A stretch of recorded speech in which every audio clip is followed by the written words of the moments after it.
Welcome to the Live Wire. There has been a pertinent question being asked as to why do politicians switch political parties? Are there ideological ambitions behind it? Is it that they were backbenched? Are they for the people? Are they working with the people? Is there a personal gain? Are there office benefits? And several other questions arise as to why their loyalty has been switching back and forth. Kaveeta, let us talk about the voters and their pre-existing opinions. Do they shift to align to this change? And these candidates, they would have had what we call a collective conscience, because to belong to a group, there's some sort of conformity to norms. Now, when they make this shift, these party shifters, as we will call them, when they make this shift, there are mixed feelings. For example, the previous party, they'll feel that they are opportunistic or disloyal, and the party that they are moving to may wonder what are their real political motives. So, I don't know your take on this one, Kaveeta. And Kezel, strange enough, is there really a personal gain? What are they going to get out of this? But I mean, who really is suffering? And Kaveeta, when they jump ship from one ship and immediately onto another ship, there's no floating in the ocean, there's no relaxing on the shoreline. They go from one and directly to the other one. It reminds me of pirating.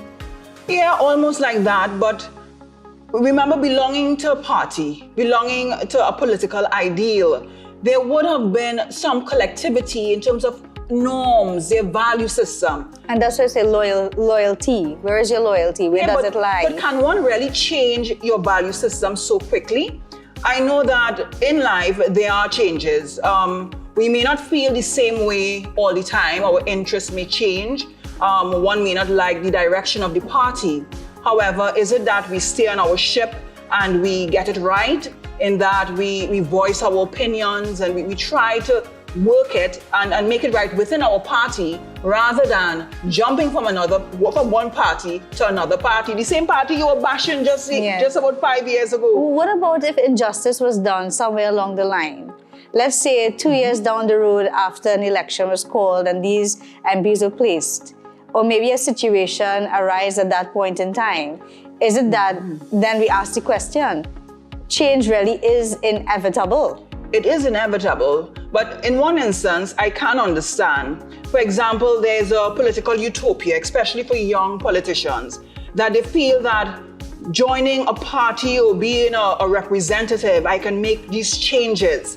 They may go in there with all the right ideals, the right motive, the right political ambitions, then enter in the party and in its mode of apparatus, only to realize that probably they are not in control.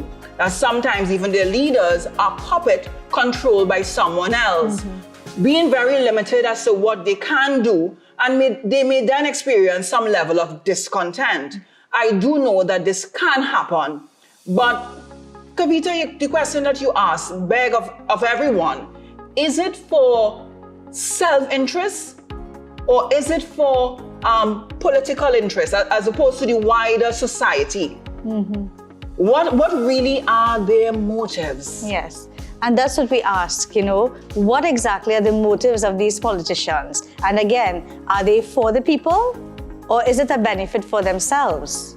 And the question is, would the voters, would they be flogged by voters? Would they be penalized by voters? Is this a right move? Moving from one party to another, is it political suicide?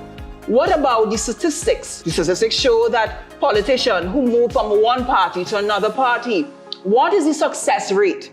These are all questions that we need to answer, Kaveeta. It can either make them or break them. And that is the question that we ask ourselves today. And again, I make mention, the people are important.